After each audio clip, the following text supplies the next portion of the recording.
Good evening, everyone. Welcome to another episode of FilmSnobbery Live. Please hold your applause. I'm your host, Nick Baisley, and I'm just delighted to be here tonight. We actually have a great show for you guys lined up. We have a wonderful guest. Before we introduce her, I want to introduce my co-host, Jerry Cavallaro. Say hi to the folks, Jerry. Hi, folks. That's all. We'll go right to the guest. We're gonna go right to the guest because we got a great show today. We've got the producer, writer, we have the whole shebang on The Whole Day Down. That's what we have. A web series called The Whole Day Down, starring Willie Garson, Patrick Breen. It's out now. The season finale just happened. But if you guys haven't seen it, what we want to do is we want to go ahead and we want to introduce you to it, and we're going to do that right now. We've got the trailer we're going to show for you right now, and then when we come back, we are going to talk to one of the people responsible for this, and she's going to come on in a moment, but stick around, watch some funniness first, because it's awesome. Whole Day Down, we'll be right back. I met this artist at the video game place. Right now, I can name 5 artists whose work would sell if they had a gallery. We should open a gallery. This place is closed Sundays and Mondays. You guys get to place for one Monday a month for a show of your own. But Tuesday morning, there could be no sign you were ever here. I really feel that everything's finally coming together for me. Us. There's a problem. You're coming with me. I will cut your balls off.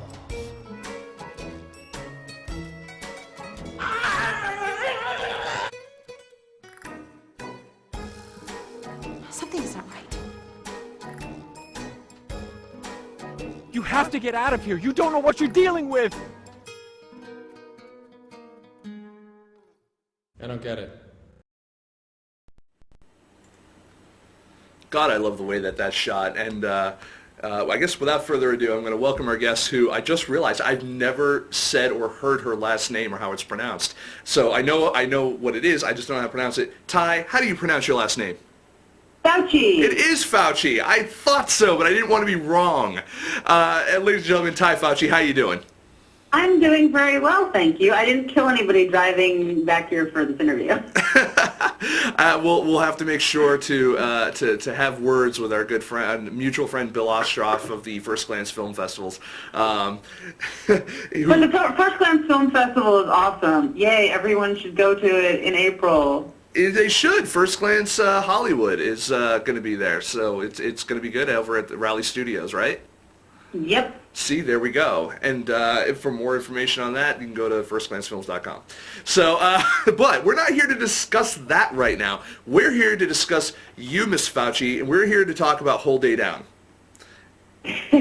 For those who just saw the 30-second teaser that we just played, explain to them what the premise is of Whole Day Down, and then we'll get into the specifics of it.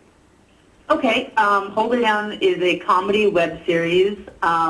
It sort of lampoons the art world by following the antics of Willie Garson and Patrick Breen, playing kind of variations of their actual selves, a little bit more down-and-out versions. Now, yeah, because, I mean, Willie Garson right now playing a series regular, Mozzie on White Collar, one of my favorite shows. I don't care what anyone says. USA is a good network. I love a lot of the shows that are on that network. Me too. And Patrick Breen, you guys know him out there, Men in Black, Galaxy Quest, other, he's a great actor. These two guys, really kind of busy guys. How in the world did you get them to do your web series?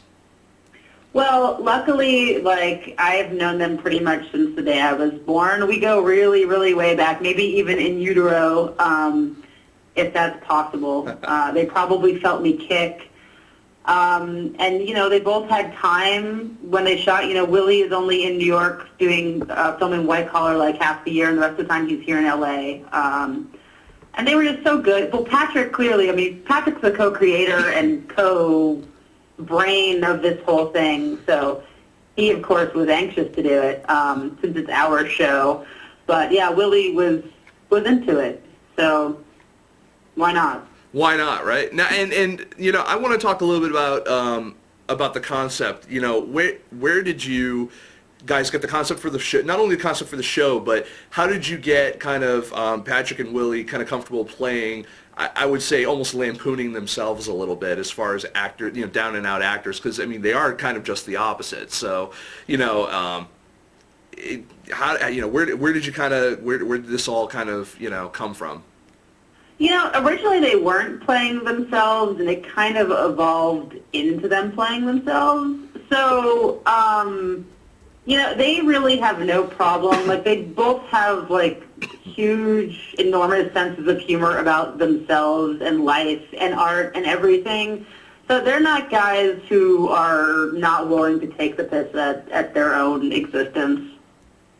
Cool. Now, you have a really interesting background in both in television and movies and in now web series, and this isn't your first web series either. I mean, you were also at the head of another web series out there you guys probably heard of called Palisades Pool Party, and I want to know kind of let's inform, I guess, the audience a little bit about yourself and your background.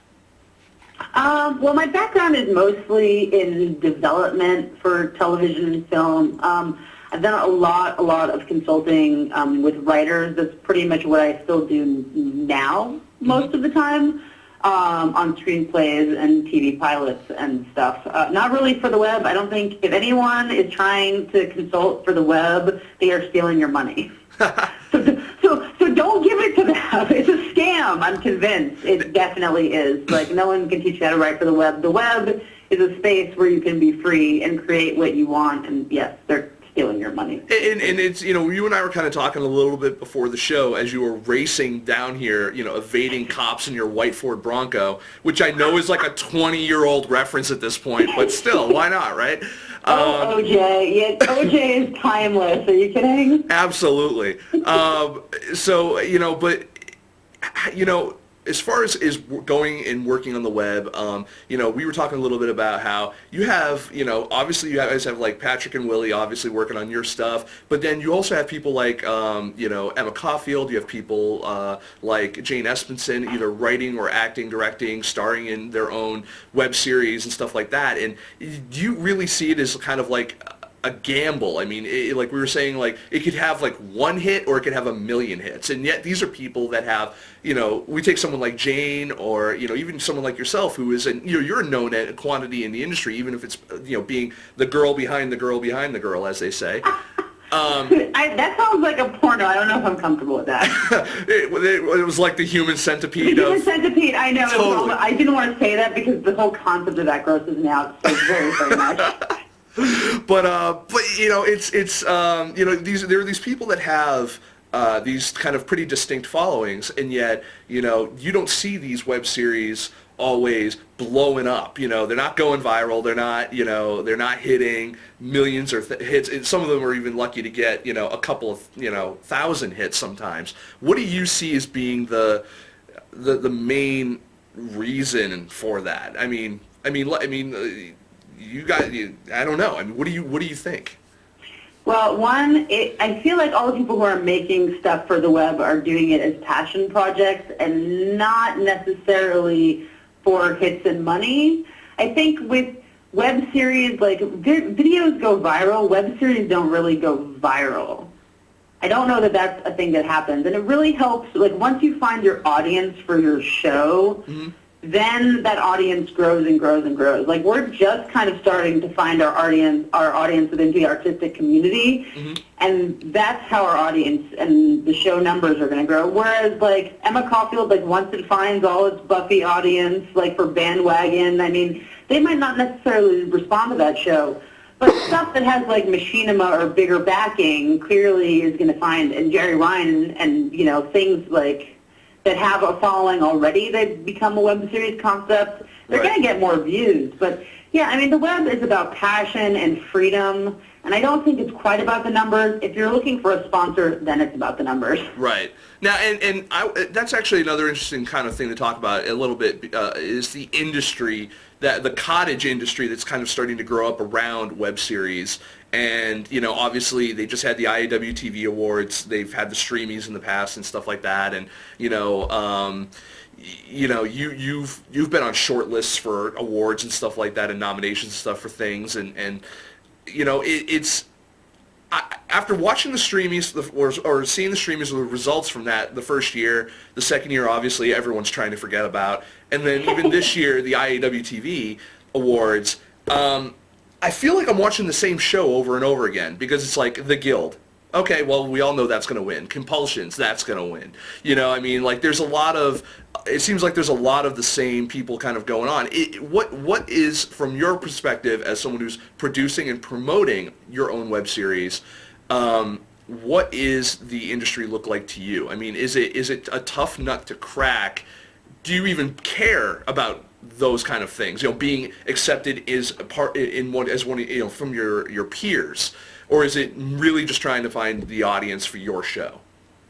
Well, I think you want the respect of your peers. I don't know. I feel like kind of awards in the web space are partially based on name recognition at this point. Mm-hmm. I think the IAW TV Awards, I mean, with the Streamies, it was such a small voting body for the Streamies because it was the IAW TV at the time, but there wasn't the open membership. There was like a very, very small membership of people who, I don't want to say were scratching each other's backs, you know, but right. Everyone the world was smaller then, and, you know, it was like branded series. But the IAW TV Awards, I think, you know, the members really went and watched and voted. But if you're like a member that doesn't know about a lot of shows, I mean, the Guild, though I didn't love this season as much, which was the season that was up for the IAW TV Awards, it's still a good show. And Felicia Day is a wonderful human being, but yes, there were other shows that I voted for against it in every category it was in that I thought were better for this year.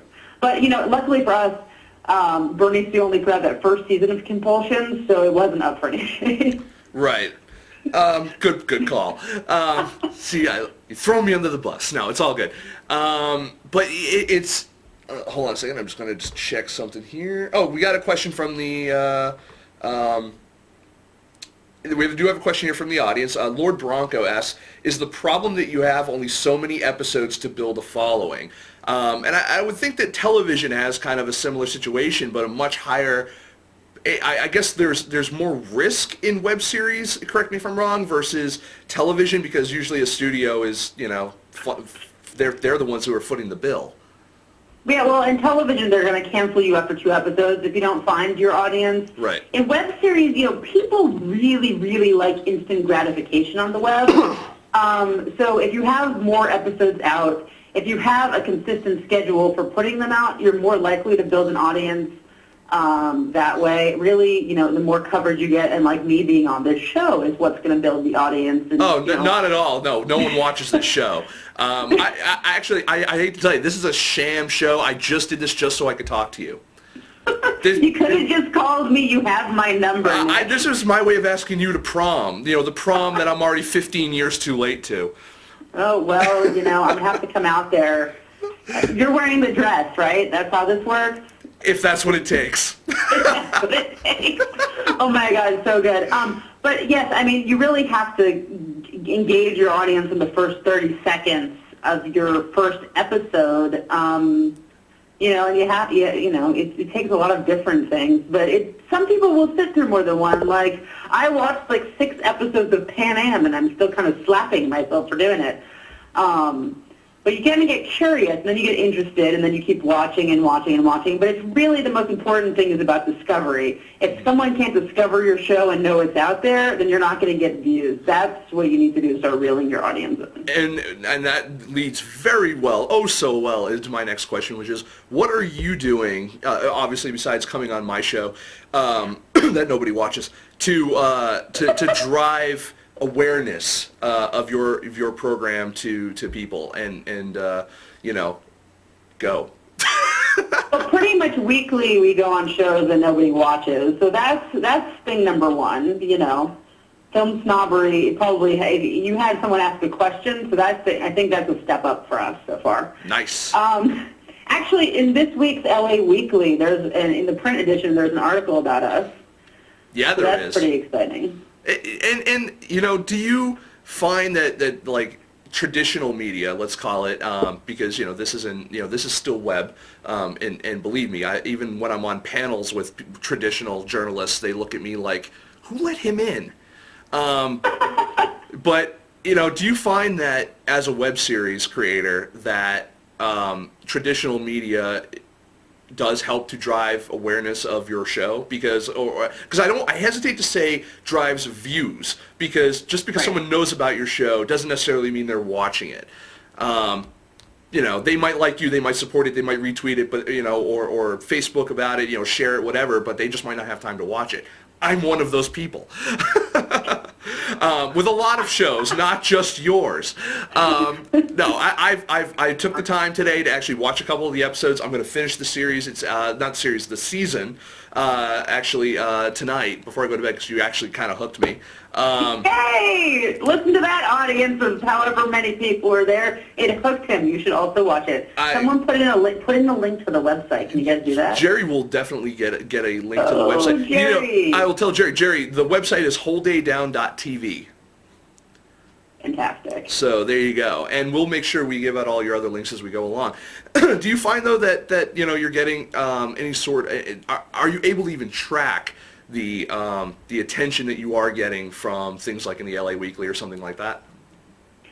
Yeah, you know, it's the good thing about online is embeds. Like the great thing about online articles is they'll embed the video, and the more embeds, the more views. Like if I can just click and watch it right there, it's really convenient. The thing with print is it comes with a certain like cachet that's like I feel like our audience, like our particular audience that enjoys the show the most reads that kind of stuff, like reads the LA Weekly. So we might get other people who don't read blogs to come watch the show. But yeah, it's really hard to track the sort of engagement. It's easy to track the engagement of how long someone watches the episode for before they're like, this isn't for me. Which is something that I'm a little bit more interested in. But yeah, it's kind of hard to track. It's easy to track from like which, like if they're a Blip view, a YouTube view, Daily Motion, whatever. Not as easy to figure out. But if the article comes out today and we have like a ton of views in the next like week, then we'll know that it's the paper. Gotcha. Well, I mean, it's funny because, I mean, it's kind of like myself having celebrities on this show. Like, I'll be able to track by the views, like, a huge spike.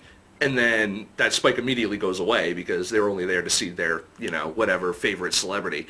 Which is why I don't do a lot of celebrities, except I made an exception for you, Miss Tai. Because I know what the audience wants, and they want you.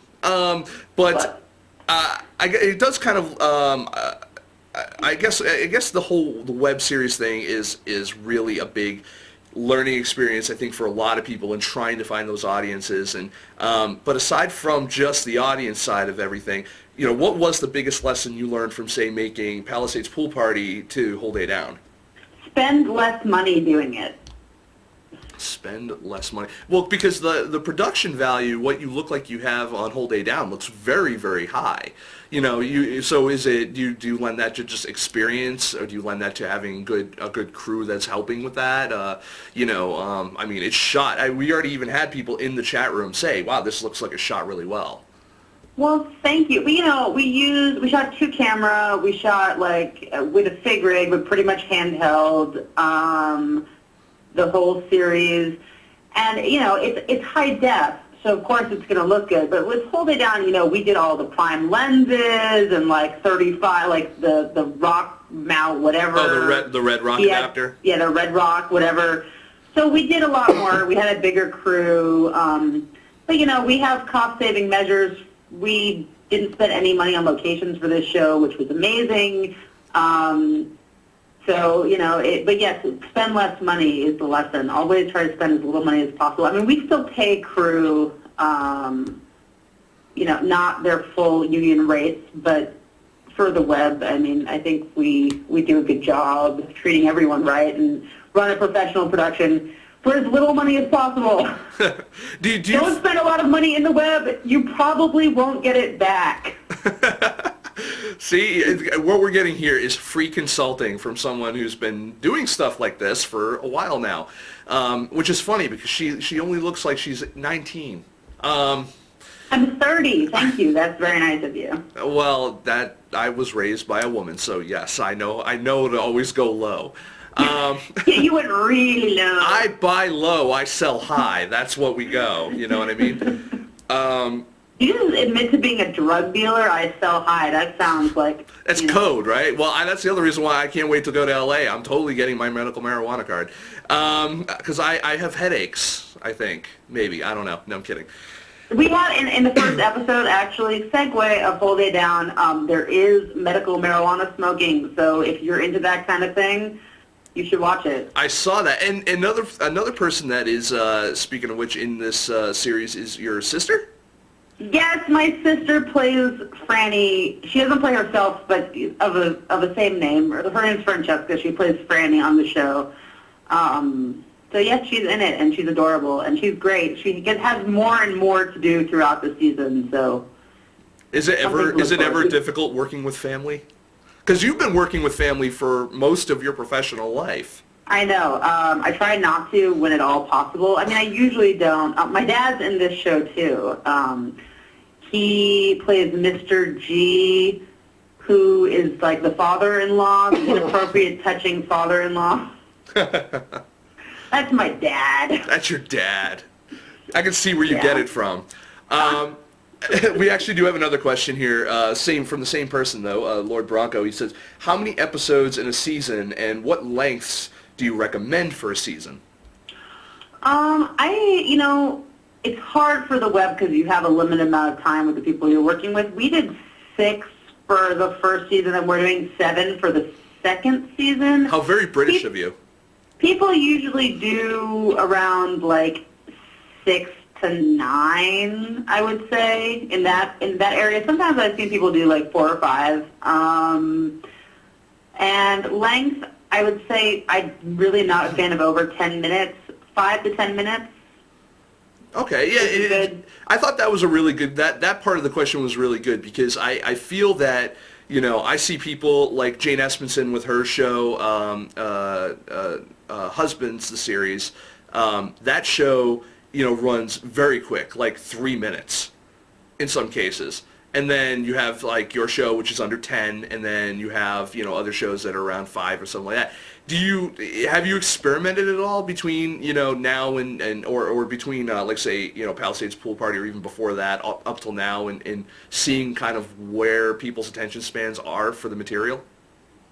Well, yeah, luckily on YouTube and on Blip and stuff, you can track what the attention span is, but a lot of people will click on your video for the title. Like with Palisades Pool Party, unfortunately and fortunately for views, we titled the pilot "Sex with Neighbor Boy." So people are like, "Ooh, that has sex in the title. Let's watch that." And yeah, and then they were like, "It's a teen drama. There's no nudity. That's maybe not for me." I knew that's what I thought. It's just like awkward teen moments around sex and not actual sex. And if I wanted to watch that, I would watch Stuck Like Chuck by Jerry Cavallaro. No, I'm kidding. I would watch Palisades. What was that? I said no one got that. No, and Jerry, your audio just went all over the place. What the hell just happened? Apparently Megatron came on the show, and he was threatening Optimus Prime, and it just, yeah, Jerry should never speak again. And this is why we don't have him on the show very often. But even though he's the co-host and has been here for like over 80 episodes. But yeah, it's the length thing is always funny as hell. Yeah, I've never been able to really see a correlation on something like that. And you're right. If you guys do have like Blip TV or something like that as your distribution node or anything like that, there is a tab on there under in your statistics called engagement, and it will show you like on a specific video where exactly people are stop watching at. Which is great. And Blip, usually you'll have longer engagement than on like a YouTube because people who are going to Blip are usually going to watch web series and will stay and watch your content longer. Yeah, no, I agree. So let's talk a little bit about the the production of Whole Day Down and where it's going from here. I mean, you are going to plan for a second season, you mentioned. Yes, Patrick and I were actually outlining the 3rd and 6th episodes of season 2 this afternoon, today, so.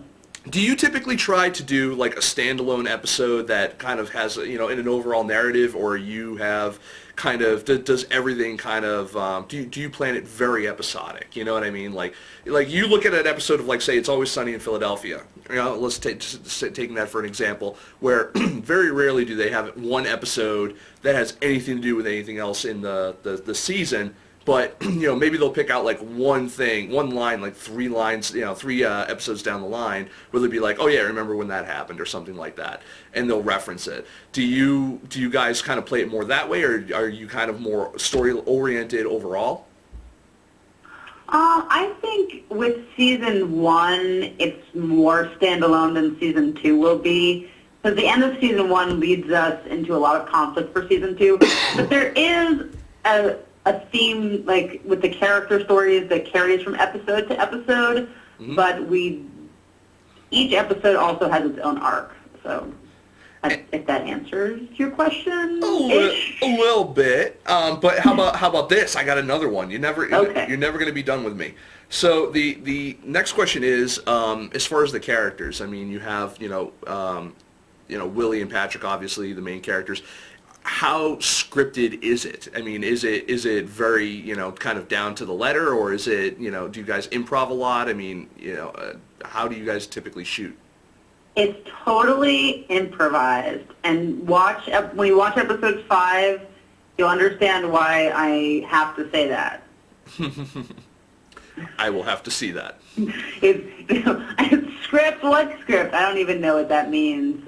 Yeah, I mean, we outline them. Sometimes we write dialogue, but yeah, it's loose. I mean, we get to play. Everyone gets to play. It's playtime when we shoot these, because we're all friends and we all respect each other professionally. So it's more fun if you have room to play. Cool. Now, do you have any other projects that you're kind of have in the pipeline that you're looking to look at, or, or is it pretty much just Whole Day Down is your is that the albatross on your ship at the moment? Well, for the web, it is. I should say that should be a little nicer, but yeah. my partner in crime, Jack Monroe, who produced and AD'd on Whole Day Down, and was like my savior in post-production, because I can bounce anything in the world off of him. And yeah, he directed and co-wrote Palace's Pool Party with me. We are going to write something together and like just do a bunch of fun sketch videos probably in the next couple of months, because we have put them out and we just have so much fun doing it. But other than that, yeah, we're writing a TV show, I'm writing a feature, and I'm consulting a lot. So I'm very busy, but not a lot of stuff you're going to see anytime soon, aside from whatever kind of viral fun stuff we do. Now, I've met Jack, right? You have met Jack, yes, you know Jack, yes. Because you were in an episode of Guy Eating Cereal. Yes, I was. I forgot about that, that's so good. Oh, I'm sure everyone forgot about that. No, they were like, Nick Baisley, we don't want to see anything he's in. Like, I hate that guy. He looks like Nick Frost, I don't know why. But no, actually, I still really enjoy watching that series, the Guy Eating Cereal. I literally hum your theme song for that all the time. Yeah, we actually have a bunch of unreleased, unedited videos just because we've been so busy. So I'm going to release some great Guy Eating Cereals probably in March or April. Nice. Just for fun. And I'll mention to the audience out there real quick, this is one of the few guests that we've had on the show that I have had the pleasure of not only meeting but kind of sort of working with. we met at First Glance in Hollywood at Raleigh Studios, Jack and Ty helped me out a little bit as I was trying to, my first time in LA and all that, kind of getting everything set up and helping me out shooting all these interviews and stuff at the film festival. So for the First Glance Hollywood 2010, I think it was. If you guys ever want to fucking Bill, what are you doing? No, I'm just kidding. If you guys want to go watch any of those videos, that's why all those videos look so good, and all of my videos since then look like shit. So. Well, we'll be out here to help you when you come out for whatever, so. Yay! People! I know people. I'm just not going to be wandering up and down Hollywood Boulevard muttering to myself, or at least not as much. Well, yeah, not right away. I mean, that will come. That comes for all of us out here at some point. And then you'll think, maybe I should be a Scientologist, and you're like, no. But literally there are commercials now for Scientology on, like, every teen TV show, like, once or twice a night. It's scary. They have commercials. They've got enough money to buy the airtime. Yeah, but I'm really looking forward to going out there and seeing you guys. I'm looking forward also to seeing more of Whole Day Down. I want to remind everyone you can go to wholedaydown.tv to go and check out all the episodes and all the cast crew bios and all the other cool stuff they've got up there. I also want to remind everyone that you can follow Ty over at Twitter, twitter.com/web2watch, and also you can follow the web series Whole Day Down over on Twitter as well, twitter.com/wholedaydown. Real easy. Can't miss that. It's simple. If you screw it up, you're an idiot. You're fucking retarded. I don't know. Wow, you went there. Okay. Totally. You need a helmet. So, anyways, but I want to. As far as our audience goes, our audience is typically like the first time independent filmmaker, maybe the second, if we're lucky, the second time independent filmmaker, because they've already made their first one, it was so successful they made a second one, and then they stopped watching this, because they're all Hollywood now. But in your experience, making the move, you're kind of playing both worlds, both web series and television. What's the biggest difference in working in either? Aside from, I guess, the studio system. Freedom is and with the web you get to like make what you write. In TV, like, you rarely get to make what you write. It's a lot of notes, being able to as opposed to being able to have your own voice completely. So the freedom, I think, is what draws people to the web more than the financial model, which doesn't really exist yet unless you're a studio. Do you think that freedom, while it's great artistically, do you think it does hurt things like the bottom line? Like, you consult and you do development and stuff like that. You know what studios want to see. You know what to pitch them to get something made. When it comes to the web, a lot of those, I guess, rules are kind of ignored. Do you think that kind of lack of structure, if you want to call it that, hurts the web at all? No, I think it helps the web. I think the web, the more different that the structure of the web and like what you're making for the web is, you want to be as original as possible on the web and do things your way. Because if you just are doing TV, then you should be writing your spec for 30 Rock and start then submitting yourself. I mean, what's the point if not to do something unique in the web space? And I don't really think that the web should be television. The web series they're only like television in the ways that they're episodic. Mm-hmm. It's like independent film almost, and traditional film, I feel like, have more of a relationship. Like, you're still making a feature film and a feature film. It can be much more experimental on the web with video. I think it's almost its own category, because a lot of web series are broken down from features and reassembled into features for the market. So right. Now, and here's a question I don't really ask a lot of guests, but I think that your your tastes are really because you see so much in terms of your day job and also on the web. What are you watching now? On TV or on the web? On the web. Okay. Well, I watch a lot of things. I'll do some comedies. I really like Pretty the series, which lost to the Guild at the IWTV Awards, even though it should have won. Bandwagon, which is Emma Caulfield's series. Vampire Mob, which Joe Wilson does. That's hilarious.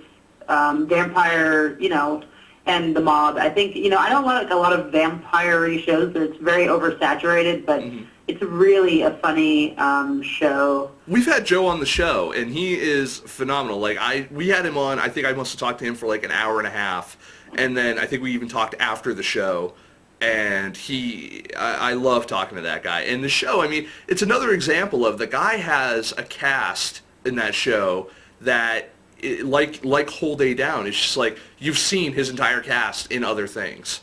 You know what I mean? Yeah. And it's such a weird economy as far as web series is concerned for TV and movie actors, because and I see it more with television actors. I think I'm more inclined to see television actors in a web series than I am film actors. Do you find that to be true? Yeah, I would say that is generally true. I think they have an easier time moving into the web space, and a lot of actors have more creative control and are involved in their shows as creators. And I think that they respond to that. Yeah, there aren't that many. Yeah, okay. Yes, I do. I see that. Cool. I agree with you. Now, as far as, again, going back to kind of your day job, so a lot of, again, all of our audience here are filmmakers or people who want to break into the industry. Some of them is funny. I like the people who are like, I'm independent, I love making story-driven type of character pieces that are kind of mine, have my stamp on them and stuff like that, but they don't make a dime. And then they have, and then there's the smaller set of people who are like, no, I'm doing this to make a name for myself, and then eventually I'd like to move into larger features or television or whatever. For those people, that smaller segment of people who do want to move into television, how do you suggest they get into pitching scripts or pitching series or anything like that? Write a lot. You have to have, I feel like in this market, you have to have a spec of a current TV show. It has to be something that's about 2 years into its run. It can't be something old. Like A Modern Family is a really good thing to write right now for a comedy, because it's a show that's not old, but it's going to be around for a while. But you want to do something that's fresh and people are watching in the industry. So I should throw away my script of the new Knight Rider, right? Yeah, exactly. You don't want to you don't want to write something that's like up for cancellation. You want to write something that's not too old and is not going to get canceled like next week. Well, there goes all my Firefly fan fiction. Firefly fan fiction. Oh my God, amazing. Also, you should have an original spec of an original show to have as well. Cool.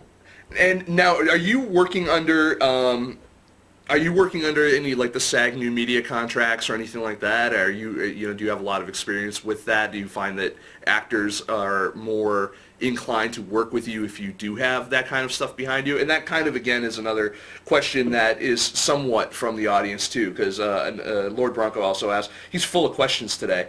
SAG New Media contracts, are they working well for actors?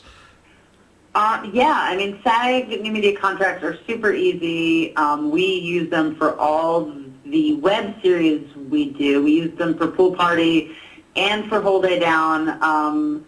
You can work pretty much whatever your deal is with the actor in there, and pay, no pay, percentage of the production.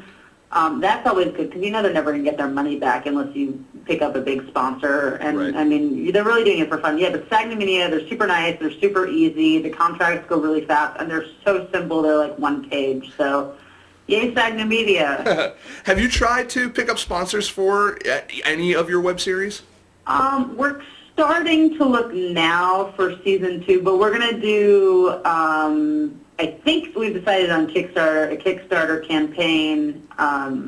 We're just working out the video and the perks and stuff for season 2, because we would rather not have to bend to an advertiser. I mean, it's just like a studio. They're going to have certain lists of things we probably can and cannot do, and what we have to do with the brand. Usually for brands, we're just looking for clearance if we want to use them. Right.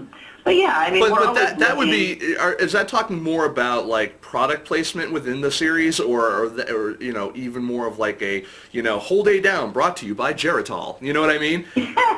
Yeah, we're trying. Well, we're working on our marketing deck for season 2. So Brian gets mad at me. Brian Rada Consulting, a great media mind. I love me some Brian. Brian's the one who, and I've mentioned him on the show before, Brian's the one who got us hooked up with Jane Espenson and Cheeks here on the show and had them on, and now obviously Ty. And he was like, we've got this girl, Tai Fauci, who she's got this web series, Whole Day Down, stars Willie Garson, Patrick Breen. We were wondering if you'd like to talk to her. I'm like, talk to her? I've got her number. Yeah, definitely. Have her on. She's on my speed dial, 527th. No, I don't even know how that works. But yeah, he's been really great. He's helping us out with that stuff. I mean, because really the creative is our side of it. But yeah, I keep saying like we should have like 1-800-ACCIDENTES be the sponsor, you know, Binder and Binder, all those like dial-up lawyers. Or I think the Association of California Medical Marijuana Dispensaries should be our sponsor. It's like the perfect sponsor for the show. Absolutely. Them's is some good ideas. Absolutely. Because not only because you obviously have them in the show, but you can have them, you know, kind of at the top of the show too. No, I always ask a lot about, you know, when the topic goes, my background is in marketing and IT. So like I'm always interested to see what filmmakers and people that are working on web series I'm always interested to see what they're doing to kind of not only promote their stuff, but also kind of get money for it. And I'm interested. I find it interesting that for someone that you're, I guess the question is, why did you decide to go, or why are you going to decide, I guess, to go to use Kickstarter versus Indiegogo? If you were going to do Kickstarter to try to, if it was season 1, episode 1, I could see it a little bit because you're building awareness for the show, obviously, and you know you're raising probably production budget at that point. But if it's more of maintenance at that point, wouldn't the safer bet be to go to like an Indiegogo, where even if you only raise like a couple $100, you at least get to keep it all? Yes, well that's the thing. It's the thing about it being safe. I like the challenge, which is, you know, my inner crazy gambling spirit of Kickstarter. They also take less money, and we're more, people know, I love Indiegogo, but Kickstarter has a bigger name, and if you get featured on Kickstarter, you're going to get more hits than if you're featured on Indiegogo.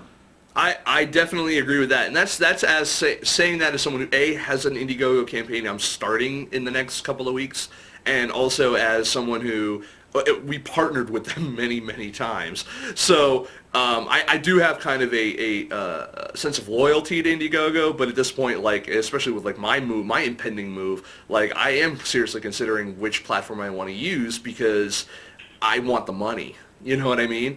Right. In your case, I guess also the idea of getting the views couldn't hurt either. I mean, even if you don't reach your goal, if you get 100,000 people looking at that project, you know, or even if it's 10,000 people looking at the project, I mean, that's a significant jump in what you had, even if they're not donating.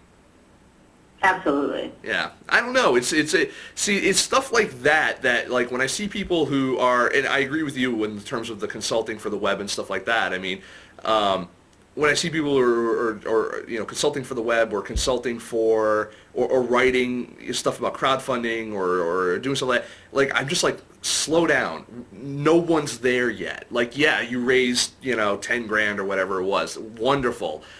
But it's still such a baby industry that, you know, there's no way you can effectively cover everything at this point, you know, intelligently. I mean, I don't think anyone would have seen 2 projects hitting over $1 million a piece on Kickstarter in the past month, you know? Right. Like, that kind of came out of nowhere. One of them doing it in like 24 hours or a little over or under 24 hours. The other one, a couple of, 48 hours or something like that within their project or something. Anyway, I see stuff like that, and the biggest fear I have for something like that is like all the people around them being like, my idea could be the next $1 million idea. No, it can't. I'm going to tell you right now, it's not going to be. You're lucky if it's the next $100 idea. And I don't say that to be a dick, like saying like and shitting on your dreams.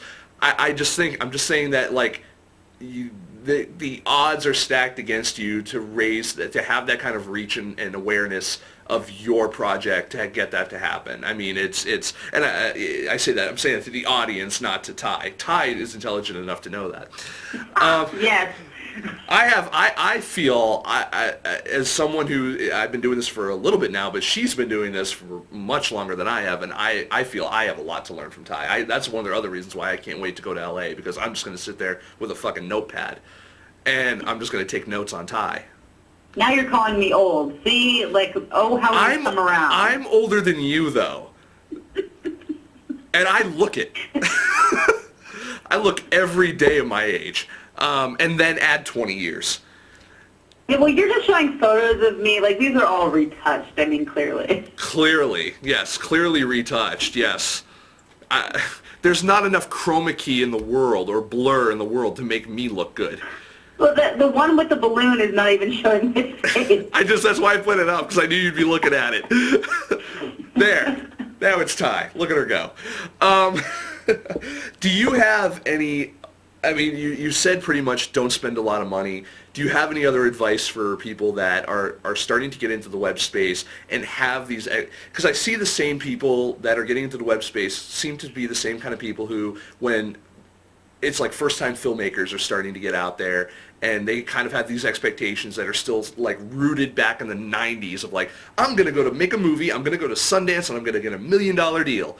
I still see that over on the web series side, where it's like, I'm going to make a web series, I'm going to get 1 million hits, it's going to go viral, and I'm going to get Microsoft as my sponsor, and I'm going to meet Felicia Day, and I'm going to all this kind of stuff.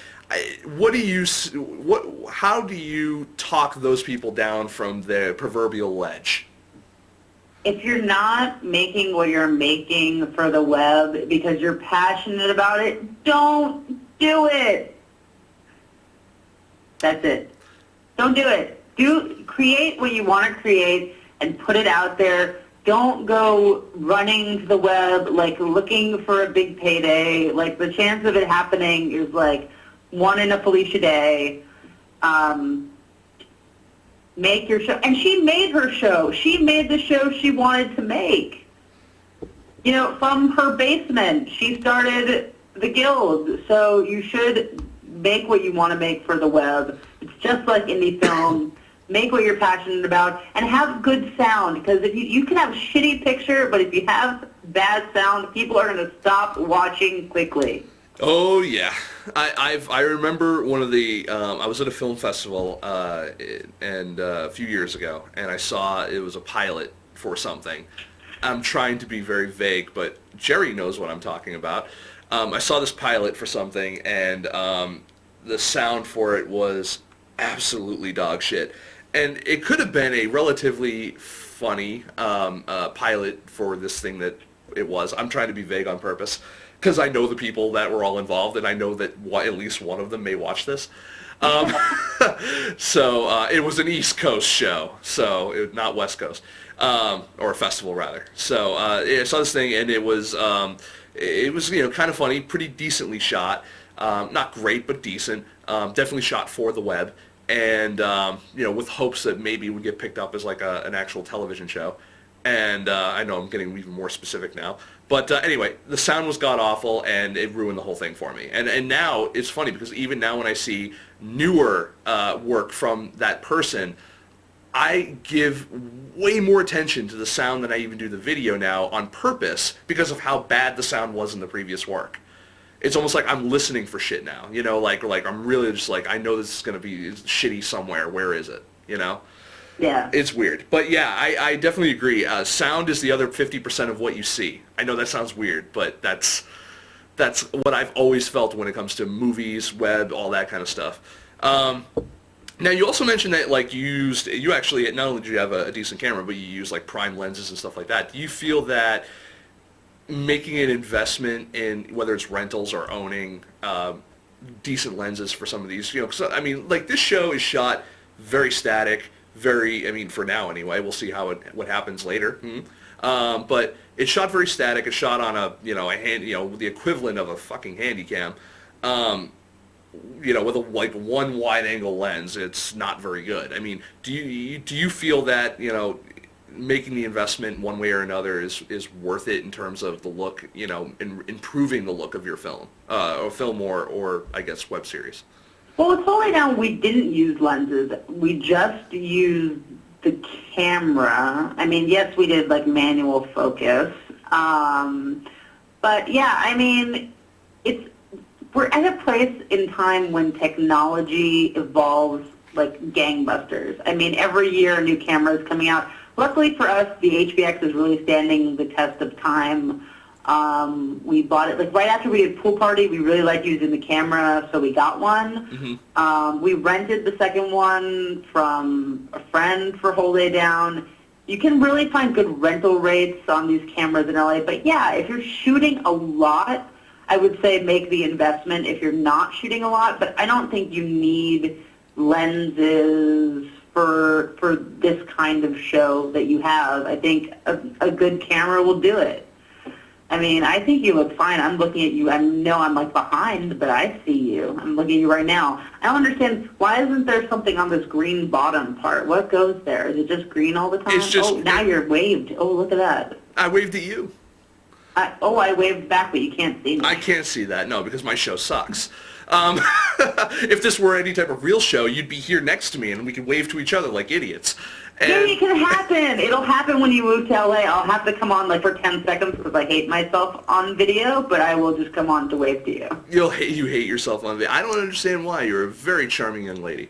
Oh, thank you. You're welcome. No, I don't know what. It's funny. I don't know what I would do with a larger, not only a larger space, but like actual production. Like I'm so used to being a one-man band that like anytime everyone's like, "Hey, can I give you a hand?" I'm like, I don't know how to direct you. You know, I'm like, yeah, just go and hit record and make sure it actually records. Because I've had that problem. That's the stupid shit I've had to put up with for the past 2 years. It's like someone else on the other side. It's like we'll do a whole hour-long show, and it'll be like, great, that was awesome. And then like they'll sit there and they'll be like, yeah, I didn't hit record. And I'm like, that's terrifying. But, you know, there are a lot of people out here when you move out here that know what they're doing, but just check first, because there are a lot of people that don't know what they're doing. I had on Mark Gant and I can't remember, Mark Gant and Jesse, I can't remember his last name. Jesse Warren. Jesse Warren from the Band and Way on the show. But that was one episode. No, didn't get recorded. Then oh no, they're so great. Oh, it was one of the best interviews of my life. It doesn't top this one, but still. And then the other one was Hayden Black from Goodnight Burbank, and we had him on the show. Same thing. Never hit record. Oh my. Oh my. Exactly. My word. Yes, it was dog shit. Now we've talked about everyone else's show. Going back to yours for 1 second, because I know I've actually kept you on longer than we were supposed to, but it's only because I enjoy talking to you so much. Because you're like you're a far more attractive female me in a lot of ways. That's weird, but I understand why you said it. There you go. So, Whole Day Down, I guess the one question I have is, as you were developing the series, how did you guys decide exactly, you know, where you were going to shoot it? You know, did you already have locations lined up? Did you shoot this in actual art galleries?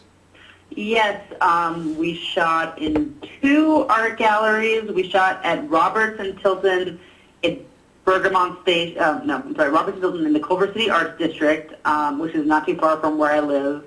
I will take you there when you're here. It's a great art gallery. Good. We shot all the exteriors there. We shot some of the interiors there.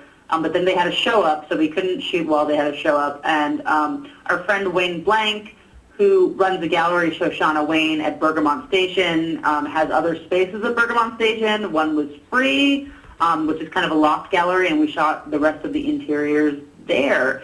And they were both very nice and took co-producer credits and let us film there for free because they like us, and we have previous relationships, quite a few of them, in the art world and our shows about art. Oh yeah, and I see no permits. We shot in parks and stuff. Yeah, you try to get away with no permits. If you have a bigger crew and longer setup, you probably need permits. But after Pool Party, we're like, we're never using permits again. There's no point. It's funny because I've heard of 2 productions getting shot down for no permits recently. Really? You know what? The great thing is there's a lot of filming around LA. So try to film near another film and we're like, we're with them. They have the permits. That's funny. I would never have thought to use subterfuge like that. See, I guess that's the part of LA I'm going to have to learn to be fake. I've been to LA twice in my lifetime. Once in my adult life, and that was when I was there. And it was great to meet obviously awesome people like yourself and Jack and some of the people who have watched Film Snobbery and came out to say hi. But I felt like such a tourist. I'm wondering how I'm going to deal being there and not dying. Because I'm so I have a very East Coast mentality. The one thing that came very easily to me in LA was driving. I drive, it's literally parked next to me in the garage bay next to me. My car is a tiny little Toyota Yaris, which I will be driving to LA in, which is going to be really amusing. Fat guy in a little car. But it's when I went to LA, I flew, and I got a rental car, and they gave me a giant Mercury Grand Marquis, and I am bombing down the 405 and the 101 in this thing, no problems. I'm weaving in and out of cars and stuff like that because I'm in a giant machine, and I have that kind of East Coast mentality of everyone needs to die and get out of my way. That part I'm comfortable with. But I always feel when I'm walking down the street, so I'm I'm gonna die any minute. I feel conspicuous, I'm sticking out like a sore thumb. What can I do? And this is more of this has nothing to do with the show, nothing to do with filmmaking. This is me trying to save my own life. What can I do to not die in LA? Well, maybe you should be a little bit more careful weaving in and out of. You know what? LA is like anywhere else. You're gonna die when you're gonna die. So just don't. It's not like the East Coast where you can cross the street when there's a red light. Don't cross the street at a red light. Try not to hit anybody. Don't get into trouble with a guy who clearly has a gun. You know what? LA is fine. Don't die. That's my advice to you. Just try not to die. Just try not to die. See, yeah. Nothing seems certain here. I don't know. Life is so unpredictable. You can't try not to. How about don't try not to die? Just do what you're doing and don't think about it. Okay, see, I lived in Australia where everything wanted to kill me. I couldn't go in the waters because of great white sharks, and I still have fear of jaws. And then, everything on land could kill me in 2 seconds if it bit me. Snakes, spiders, stuff like that. We had the outhouses, so we always had to check out, all over the place and stuff like that. It was retarded. And then, going to LA, I feel like it's the same thing, but just way more guns. Get earthquake insurance. Earthquake insurance. See, that's not something I would have thought about, Well, you have to get. I advocate that people get renter's insurance, but you have to get additional earthquake insurance. It's not part of renter's insurance, so get earthquake insurance. Yeah, there you go. Protect your stuff. Well, the good news is I'm literally coming with nothing. It's going to be me, some clothes, and my computers. So that's it. So it's everything else. This is a Nic fire sale going on right now. Everything Nic must go, including all my production equipment, because let's be honest, if I'm going to be shooting somewhere, I'm not going to need a lot of this shit anymore. And it's just going to take up room. So green screen, sold. Light kit, sold. Whatever. But anyways, again, I want to just tell everyone, remind everyone again, wholedaydown.tv. We are talking with Tai Fauci, the co-creator and co-writer of the web series. Find them on Twitter, twitter.com/web2watch. That's Tai, and then twitter.com/wholedaydown if you want to follow stuff in the series.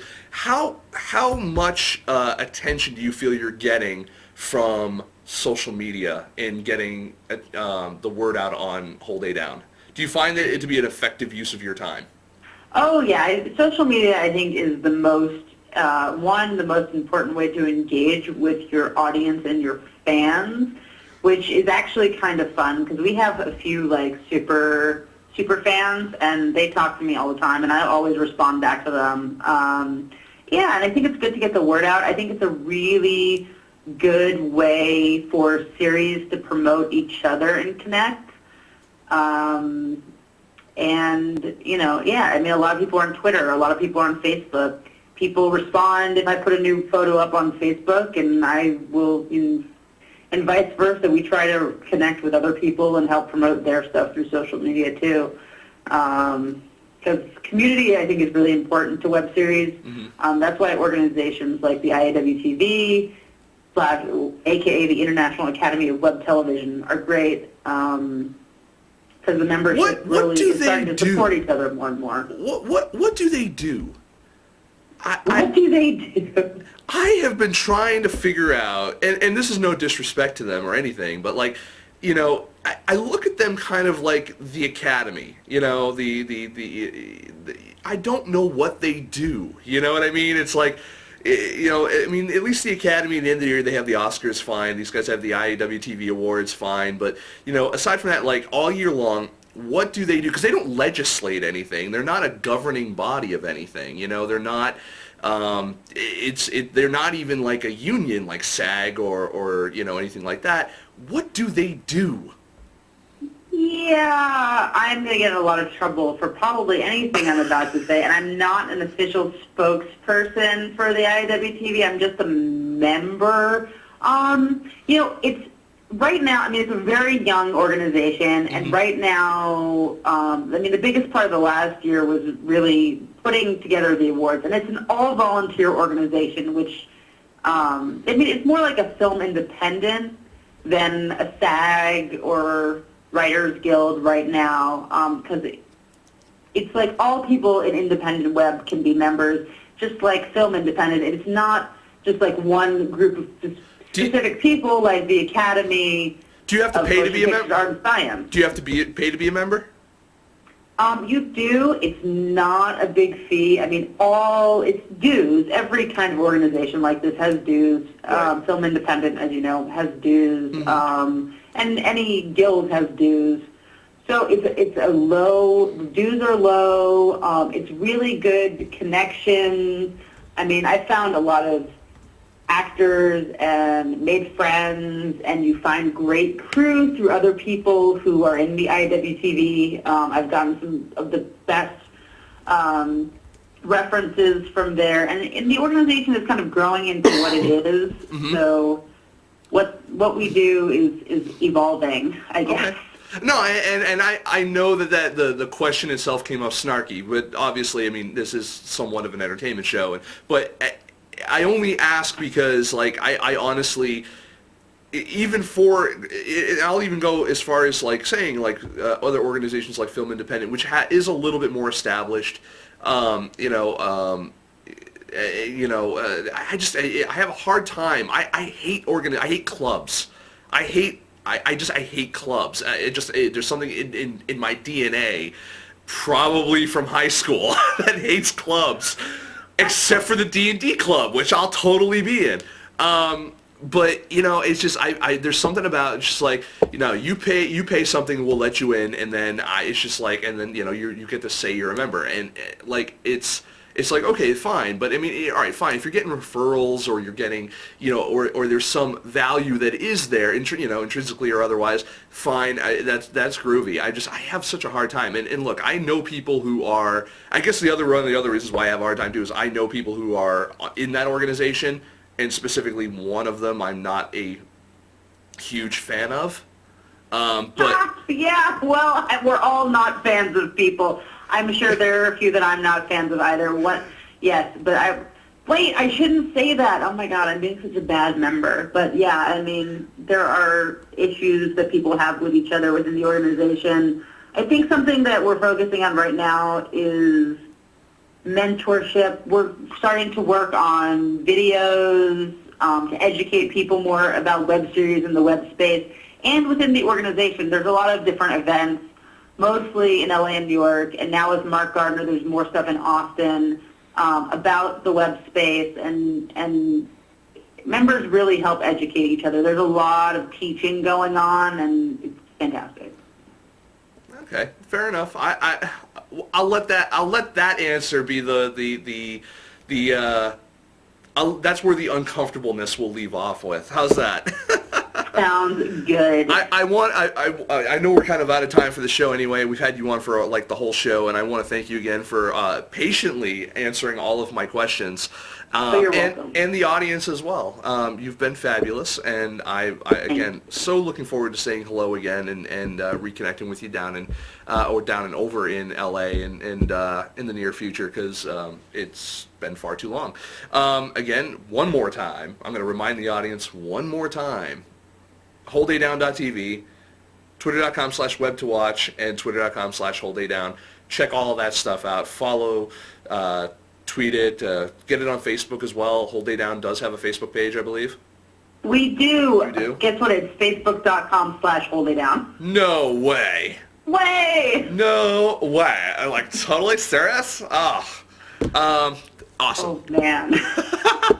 Nice Valley girl there. Where did that come from? Where did that come from? Honestly, it's because I heard they're doing a Valley Girl remake.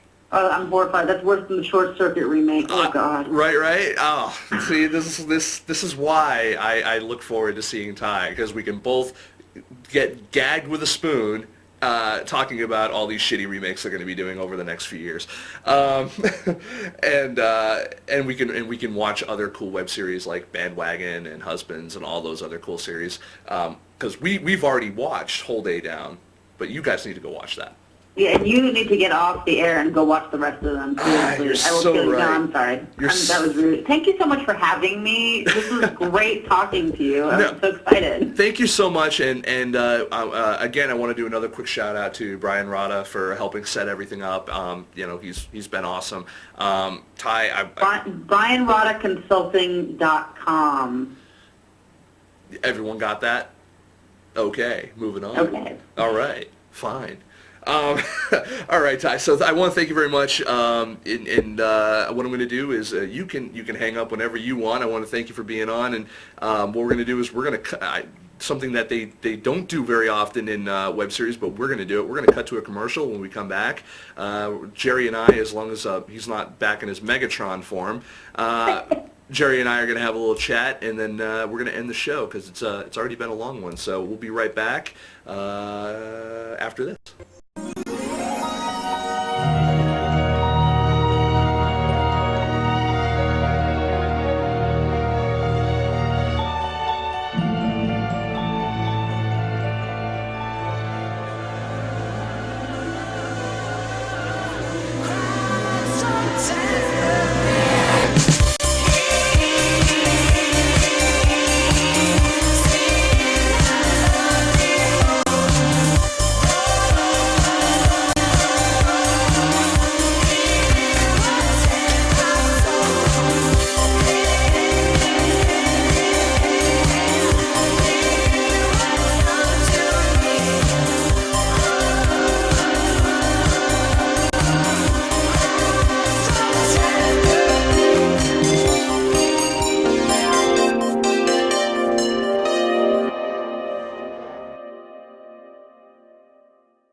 Hark, is that a Jerry Cavallaro?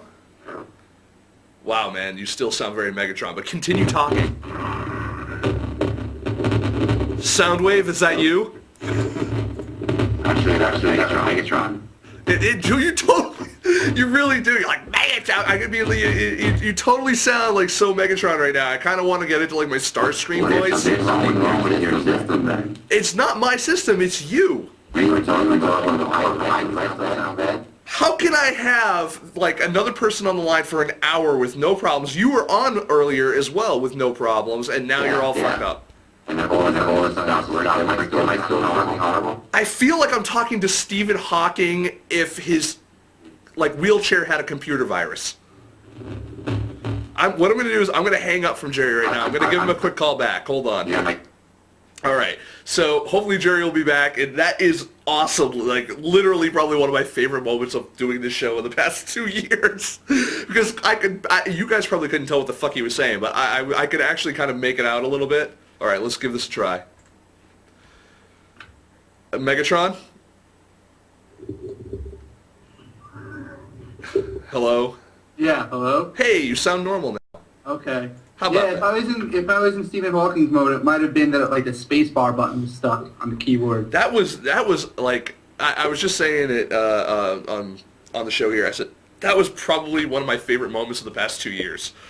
Because I could totally understand what you were saying, even if it was in like the weird robot voice. The audience might have had a harder time with it because it's filtered through, obviously. But that was kind of fun to me.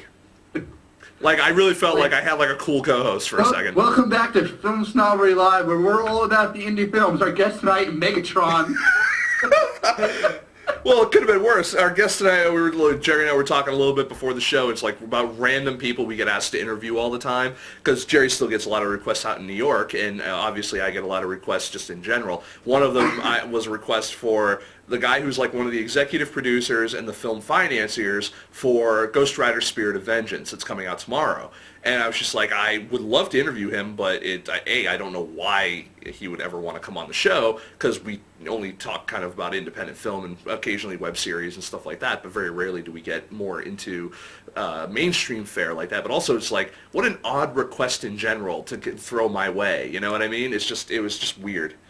I did say you should take it so that way you could accidentally pass along one of my scripts to him. See, you keep thinking that that's what this whole thing is about. That's what the whole LA move is. Like, I'm just going to give you, like, before you leave, you got to print out, like, 100 copies of Freshman 15 and Funny Devils. But see, that's the funny... you're going to leave them all over the place in LA. But that's the funny thing. I don't do that now, because now that I have this great little Motorola Zoom tablet that I bought, I read all my scripts on this now. So then you just leave the script open and leave your tablets, like, out so people see it. I don't think I would ever do that. Well, you should. I should? Yeah, because then if I'm successful, you're successful. You could be the guy behind the guy behind the guy. I could be the guy behind the guy behind... I could be the ass of the human centipede of indie film. No, we all know that's you, Aquaman. Yeah. So I got another comment. Now, I closed comments on this particular video that we posted to YouTube recently. It was an interview we did at Slam Dance, and for some reason, it's been getting a lot of hits. And I've been getting comments, and the comments don't make sense for the video. Like, this one says, "Weird asshole. That should be a sad story, not an action movie, you piece of shit." The thing I'm trying to figure out is that nowhere in that interview does the filmmaker, which, by the way, he filmed a documentary, make any mention of anything not being a sad story, an action movie, nor was the guy a piece of shit. He was actually quite nice. So yeah, tell him what the documentary is about. It's about 8-year-old Thai kickboxing girls. The movie's called Buffalo Girls, and apparently... like, there's, like, a lot of shit going on right now in Taiwan. I don't know, or Thailand, or it's the other Thailand. So why I said Taiwan, that was weird. Tai Fauci. Well, it's just such a weird freaking night. Yeah, Thailand. It's about, Thai like 8-year-old Thai kickboxing girls. And it's a documentary. I have no idea where some of the comments are coming from, because some of them are written in a completely different language that I couldn't understand. And then there's ones like this that I'm like, none of the other comments are even posted, so I don't even know where this one's coming from, and I've had such a hard time trying to figure out like what's spam and what isn't. So I just closed comments entirely on the the video itself, because it's just like I don't have enough time to kind of weed through this. But it's gotten like 9,000 hits in like I think I posted on the 6th or the 8th, so maybe like a week. And it's, for an interview about that subject with someone no one's heard of, it's just weird. Jerry, thoughts? It is weird. I like the one that was like, wasn't there one that was like, fuck FilmSnobbery or something, or FilmSnobbery sucks? Yeah, one of them said literally, fuck FilmSnobbery, and I was like, what did I do? Yeah, you were like, what? I literally took it personally for a minute. I'm like, I know this is probably spam, but fuck me, why? That's what you should write. Why fuck me, why? Why fuck me, why? You should just respond to all the people who comments. Anyway. I like the chat that came. Totally rad. Secret campaign for me. Yeah, I just looked at a totally rad person. I always wondered what the point of this show was, but now I know it's a secret campaign for Jerry. Is it ever that big of a secret? Well, not only that, it is funny. Like, literally, I think since day one, we have been a huge mouthpiece for, like, Stuck Like Chuck and Freshman 15 and Funny Devils and all that kind of shit. And it's just like, even when I tell you to stop it, you still will plug something on the show. And you wonder why you're fucking fired. You're done. On that note, Stuck Like Chuck. Oh, on that note, I have... JerryCavallaro.com. I will edit all of that out. No, you won't. So I don't have any other like really big news. We are gearing up for an Indiegogo campaign probably in the next couple of weeks.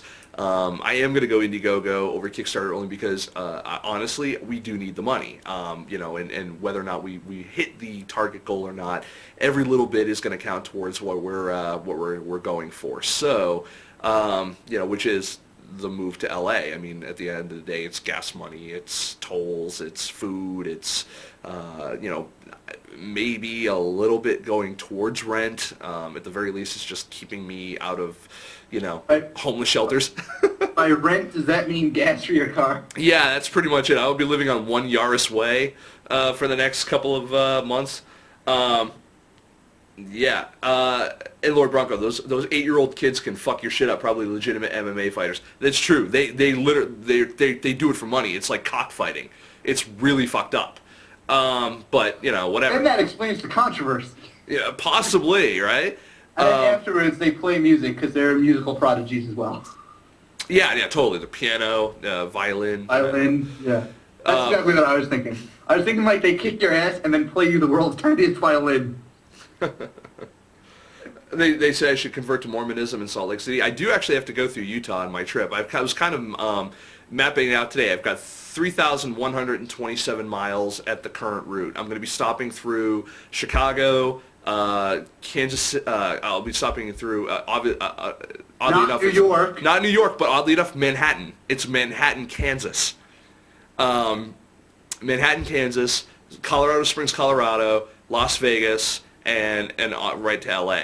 So, and I know people in all those places. So, that's right now the existing route. We'll see exactly where things take us as we progress. I mean, if someone wants to, say, hey, why don't you come on out? We'll go out for a drink. You can stay on my couch if you want for a night. I'm going to take my time getting out there. I mean, I'm not going to spend weeks, but, if it takes me instead of, 3 or 4 days to get out there, if it takes me 6 or 7, fine. I'm just going to kind of go because I want to be safe. I don't want to, overdo it and stuff like that. I've got, I'm going to have enough work ahead of me when I actually get there. So, it's going to be, it's going to, I'm going to really enjoy it. I've never traveled that route in the country. I've always kind of gone south because I used to live in Arizona. So I've done that cross-country trip before, but I've never done kind of the northern route, or Midwestern route. So I'm kind of excited. Should be fun. Let's go up to Canada and then drive through Canada and then come down to California. I can't though because of my I don't have my my passport's expired. Part of your Indiegogo campaign is to get a new passport. I'm gonna have to do that later this year anyway because it only costs like $100, but I have to do it later this year because I'm going to be going possibly to Rain Dance over in London in September, I think it is. Ooh. So. They're fancy pants. Yeah. The high-class film festivals. It is. Well, they're having me teach a class out there and possibly be on their jury. So that's not really an announcement. I think we've talked about it a little bit, but that's I think what's going to happen. We're negotiating all the details. Lord Bronco says it's $110, so they upped it because last I heard it was 100, and then I think you can go higher if there's like an express thing or something. I don't know, but I'm probably gonna have to get like a whole new picture done. Cause it was funny. I found my passport today, and you have hair. Dude, yeah, I totally do. It was taken in 1996, and I mean, I'm not gonna show it on the show because it's got my personal information on it. But yeah, it was me, high school me. Then what you gotta do is you gotta get the photo from it and post that on like TwitPic or something. Maybe we'll see. Like everyone liked my new LA look, and just post that picture. Oh yeah, you kidding me? I'll totally wear a rug or get plugged or something. I gotta go the full LA, right? No, not at all. Well, we already said that the first show you're gonna like come on and be wearing a wig. Oh, no, I'm gonna go on and I'm gonna be completely CG animated. Like, okay, everyone, I've gone Hollywood. Just totally animated. You know what it is? It's someone completely better looking than me, but it's just me voiceovering on them. And then it comes up on the screen. This episode is directed by Michael Bay. Oh yeah, totally. Explosions just everywhere. CGI explosions in the background the entire time. Our first guest, you pull out a gun and just blow someone away, and then like the guest comes out, explosions. They come out on a car chase. Yeah. I really think that's what you got to do. You got to really sell that you've gone to Hollywood. Totally rad person asks, when was the last time I left the country? The last time I left the country was it was 1990. It was August of 1999. I graduated high school June in 1999. I moved to Australia in August, and that was the last time I left the country. I came back in 2000, later on in 2000, and yeah, so 2000 was the last time I was ever out of the country. I mean, yeah, not even, no, that's not true. I went to Canada once, but I went before 9/11, so we didn't need to have passports then. I've never been out of the country. No, Jerry, I'm surprised you've been out of the borough, but you have. Of course, gone to Florida. Yeah, but that's it. Have you been anywhere else besides Florida? Washington, D.C. That doesn't count. That's like on the way to Florida. Hell, we drove through Washington, D.C. to get to fucking Florida. I've been to Jersey. That doesn't count either. Have you been anywhere north of New York City? Not that I can recall. Have you been anywhere? I've been New York, upstate New York. Okay, well, all right, I will give you that one. Have you been anywhere west of New York State? Well, I've been to, I went to Boston and Salem once. Yeah, no, I haven't, I don't really travel much. That's why I gotta get out to LA. I gotta go Hollywood as well. See, this is the thing I'm worried about. I'm gonna go and I will get my own place in LA, and then immediately Jerry's gonna be like, I'm totally gonna crash on your couch. Which, by the way, I am going to put this out there now for everyone but Jerry. Me futon as su futon, because look, we've got enough people that are hopefully going to be helping us get out there. The least we can do is repay that kindness by, if you're getting your start in LA and you need to get out there, let us help you. We'll be more than happy to share a couch. That's just how that shit goes. And then I'm just going to show up, and then that's going to be a web series. You can't get rid of me. I just show up on your couch. Oh, dude, that's not how. You get 2 weeks max. You're done. You're 2 weeks max, and then what's going to happen is I'm going to drive you out to like the deserts outside of Las Vegas, and I'm going to make you dig your own fucking grave, and I'm going to put you in there. That's relatively mean. You'll be like, we're going to go to Las Vegas, Jerry. Really? Yeah, just go in the back, close your eyes, and then I just wake up and I'm like halfway buried in the hole. Oh no, it's gonna be like, yeah, Jerry, we're gonna go to Vegas. Get in the trunk. Why? So we can recreate that scene from The Hangover. Oh, awesome! You're like, we'll film and put it on the web. Cool. Right, but that said, look, we're for some reason all of our shows lately are running like an hour and a half. A lot of places.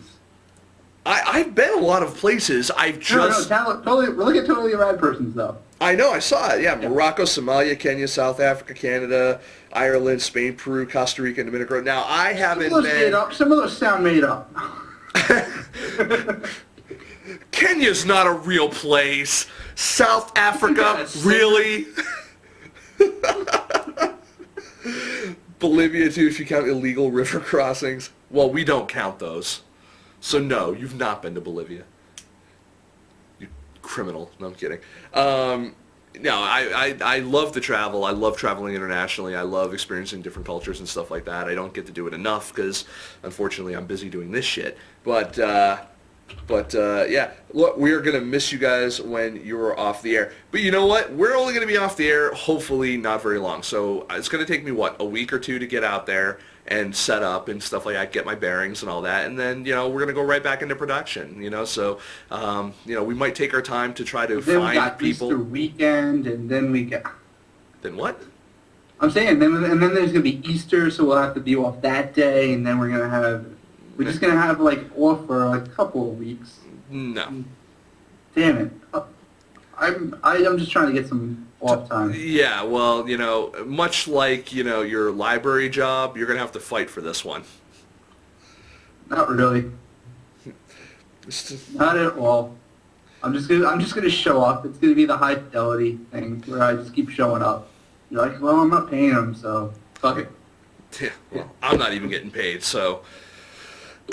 but yeah, that being said, we do need to unfortunately cut the show short because unfortunately it's it was only an hour-long show, but I decided to go along with our guests tonight and have a little conversation with Jerry here. But that said, I think that's the end of the show, people. So we'll see you next week, I believe, next Thursday, 10 p.m. Eastern Standard Time, here for another episode of Film Snobbery Live. Be sure to follow us every week over at Twitter.com/FilmSnobbery, Facebook.com/FilmSnobbery, and you can also check us out every day, please, over at FilmSnobbery.com. We've got some great coverage from Sundance and Slam Dance that we have up on the web right now. You can see it over on our YouTube page, YouTube.com/FilmSnobbery.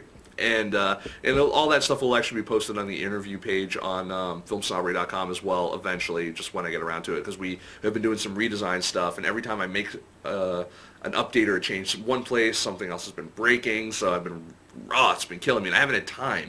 That's the biggest thing in my life right now that sucks, is I have no time. Like, I would love more time to do this show, but I don't. We have to leave. So we'll see you guys next week. Same bad time, same bad channel, I guess. So I want you all to sit in your seats and wait. That was a terrible goodbye. Starting right